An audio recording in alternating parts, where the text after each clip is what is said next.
안녕하세요. 이번 시간에는 이제 인쇄와 물세를 구분하는 연습을 한번 해보죠. 자, 여러분들이 인쇄, 물세 구분하는 거 이게 이제 세법의 처음이자 끝이라고 생각하시면 돼요. 그래서 세법 중에 첫 번째로 중요하고 마지막 종합 정리를 할 때 반드시 필요한 것은 인쇄와 물세를 구분하시는 거예요. 그래서 이 인쇄와 물세를 구분만 조금만 잘못하시면 전체적인 내용에 오류가 생겨버리기 때문에 인쇄 물세에 대해서는 세법을 공부한다. 그러면 인쇄 물세 정도는 정확하게 구별할 수 있게끔 정리를 해보시기 바라네요. 제가 최대한 짧은 시간에 여러분에게 인쇄와 물세를 정확하게 잡는 방법을 알려드릴 테니까 여러분들은 구독, 좋아요 해주셔야죠. 자, 이제 여러분의 구독, 좋아요가 제 영상을 만드는데 아주 많은 도움이 된다는 걸 알아두시고 여러분들은 구독 이렇게 눌러주시면 돼요. 자, 그러면 첫 번째부터 가보죠. 이제 인쇄, 물세를 구별할 때는 단계가 있어요. 순서대로 잘 따라오셔야 돼요. 자, 순서 이 세금들이 취득세부터 양도소득세까지 인세인지 물세인지를 따로따로 구분하실 때 먼저 이제 인세라는 거 뭐냐면 사람이 중심이 된다. 그래서 인이라는 건 사람이니까 사람을 중심으로 해서 과세를 시키는 것을 요걸 인세라고 그래요. 자, 그러면 물세라는 거 뭐냐면 물은 물건이라는 이야기예요. 물건을 중심으로 과세하는 것을 이걸 물세라고 그래요. 자, 그러면 인세와 물세 정의는 찾았죠. 사람 중심의 과세는 인세, 물건 중심의 과세는 물세. 자, 여기까지 찾았어요. 그럼 이제 요 세금들 중에 어떤 게 사람이 중심이고 어떤 게 물건이 중심인지 하나씩 찾아가시면 돼요. 자, 취득세는 우리가 사람을 취득할 건지 물건을 취득할 건지 생각하면 돼. 그러면 사람을 취득한다. 말이 안 되죠. 그래서 취득세는 물세예요. 그 취득세는 물세라는 이야기는 물건을 중심으로 과세한다는 이야기예요. 자, 등록면허세나 이름 쓴 거. 자, 이름을 쓸 때 사람에다 이름을 쓸 것인지 사람 얼굴에다 이름을 막 써요? 얼굴에다가 세법하고 이렇게 써갖고 다니까요? 아니죠. 그래서 등록면허세도 이것도 물건 중심의 과세예요. 그럼 취득세나 등록면허세는 둘 다 물세입니다. 자, 세 번째, 재산세라는 것은 이제 재산세 과세 대상이 되는 것은 5개가 있어요. 재산세 과세 대상은 5개. 자, 5개인데 그 중에 토지, 건축물, 주택, 선박, 항공기 이렇게 5개예요. 그럼 이 5개 중에서 사람이 중심이 돼서 과세하는 것은 토지라는 게 있네요. 자, 토지는 사람이 중심이 돼서 과세하는 세금이에요. 그러면 5개라 했잖아요. 분명히 재산세 과세 대상은 5개. 5개 중에서 토지를 빼. 자, 4개 남았네. 요 4개. 요 4개는 물세란 이야기예요. 그러면 토지를 제외한 나머지 건축물, 주택, 선박, 항공기는 이거는 물건을 중심으로 과세하는 거예요. 그래서 건축물, 주택, 선박, 항공기는 물건을 중심으로 하고 토지만 사람이 중심이 되네요. 자, 종합부동산세는 종합부동산세라는 것은 그 사람이 가진 부동산을 합쳐. 그러면 그 사람 그랬으니까 이게 인세가 되는 거예요. 그래서 그 사람이 소유하고 있는 부동산을 합치니까 그 사람이 가진 부동산을 기준으로 하는 거예요. 양도소득세. 여기서 이 소득이라는 것은 그 사람이 벌어들인 소득을 말해요. 그 사람이 벌어들인 소득. 그러면 사람이 중심이니까 인세. 자, 해결했죠? 자, 여기까지 해결했으면 한 번 더 연습. 자, 한 번 더. 자, 다시. 취득세는 물세, 등록면허세, 물세, 재산세는 토지는 인세, 토지를 제외한 나머지, 자, 토지 이외의 재산세 대상은 물세, 종합부동산세는 모두 인세, 양도소득세도 모두 인세. 자, 인세, 물세 구분하셨죠? 이게 구분이 되셨으면 다음 단계로 이제 넘어가요. 인세와 물세까지 잡았으면 그 다음에는 합산과세와 개별과세로 연결하는 거예요. 자, 이제 어떻게 연결하나요? 사람을 중심으로 과세하는 것은 그 사람을 중심으로 합산하여 과세합니다. 자, 그 사람을 중심으로 합산하여 과세한다 이 말이에요. 합산과세라는 것은 전체를 묶어서 한 장의 고지서로 발급하겠습니다. 이렇게 가는 거예요. 한 사람, 그 사람을 중심으로 묶었으며 그 사람을 중심으로 한 장의 고지서로 발급을 하겠습니다. 그런 거예요.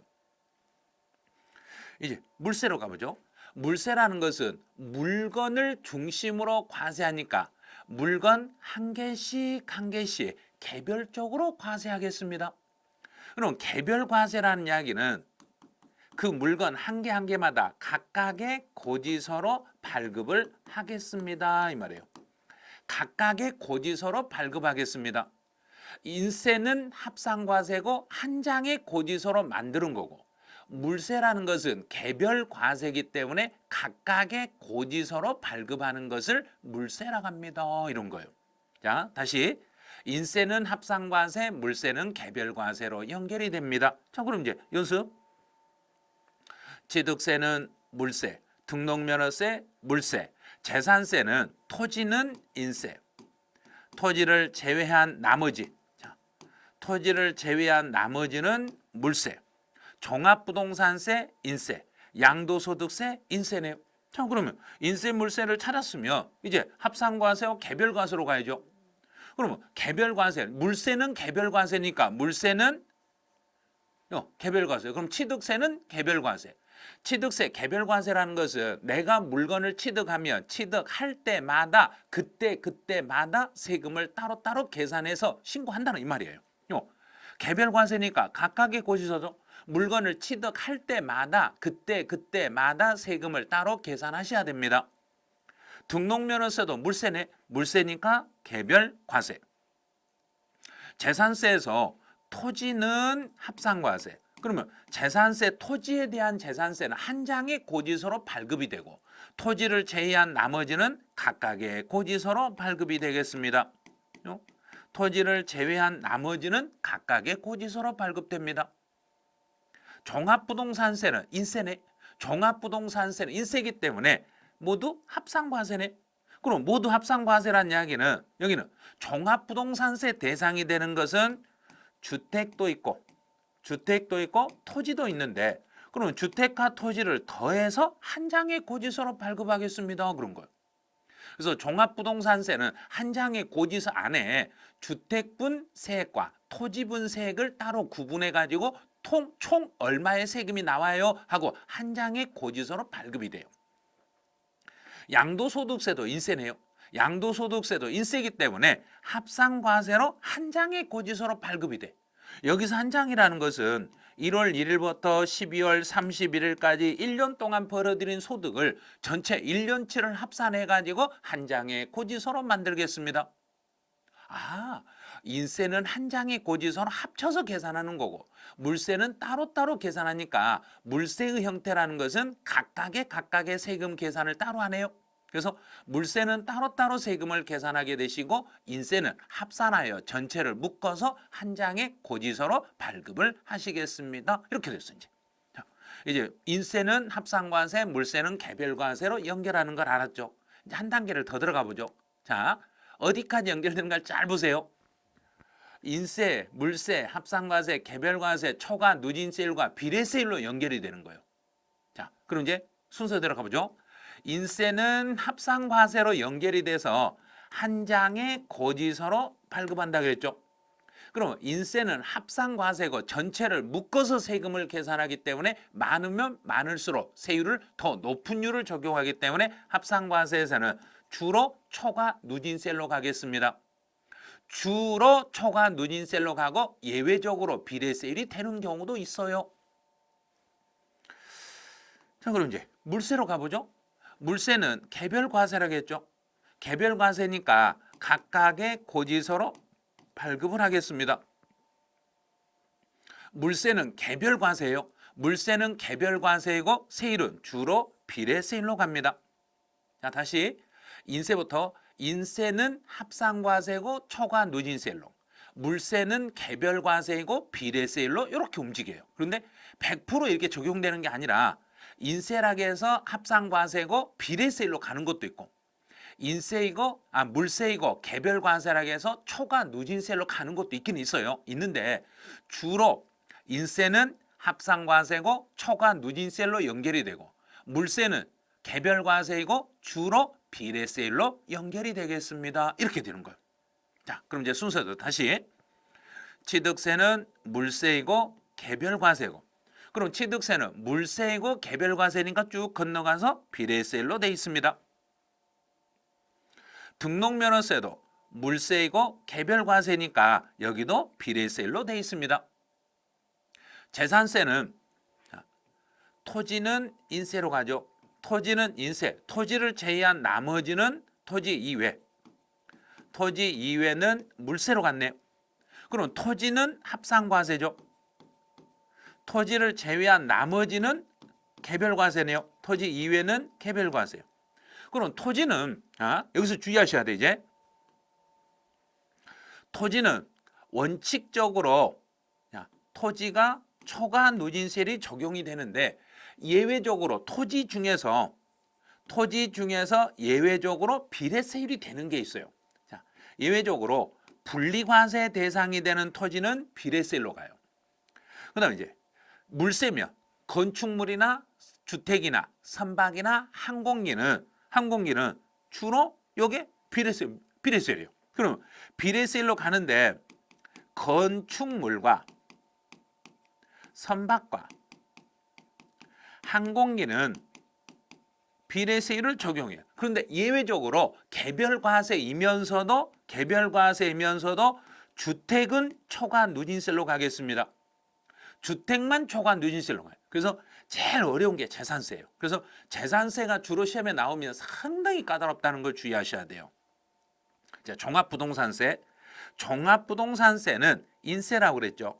인세이고 합산과세예요. 그래서 인세이고 합산과세니까 주로 초과 누진세율로 가는데, 예외적으로 법인이 소유하고 있는 법인 소유 주택에 대해서만 예외적으로 비례세율로 갈 수 있습니다. 자, 다시 종합부동산세는 인세이고 합산과세이기 때문에 주로 초과 누진세율로 가지만 예외적으로 법인들이 소유하고 있는 주택만 비례세율로 갈 수 있습니다. 이제 양도소득세 인세예요. 인세이니까 합산과세죠. 인세이고 합산과세니까 원칙은 초과 누진세율로 가는 게 맞겠죠. 자, 원칙은 초과 누진세율로 가는데 단 예외적으로 비례세율이라는 게 있어요. 자, 예외적으로 비례세율이라고 있는데, 이 비례세율은 양도소득세라고 해서 무조건 초과 누진세율로 가는 게 아니라 미등기 상태로 양도했을 때는 세율이 70% 세율이에요.